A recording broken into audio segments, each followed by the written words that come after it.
അച്ഛാ, വരുമ്പോ ബുക്ക് വാങ്ങിട്ട് വരണേ. താരകാംബരമേ ജപമാലയൂരുകയോ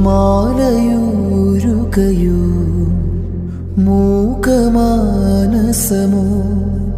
ചിത പോലെ നീറുകയോ. താൻ അഡ്വാൻസ് കുറെ പറ്റിയതല്ലടോ, ബാക്കി അതിലേക്ക് പിടിച്ചു.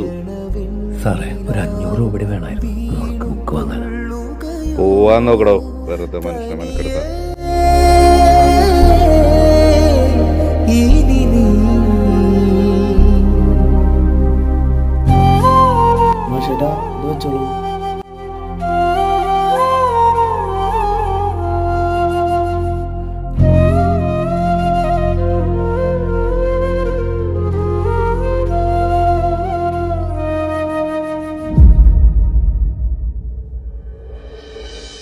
ഓർമ്മതൻ വിരൽ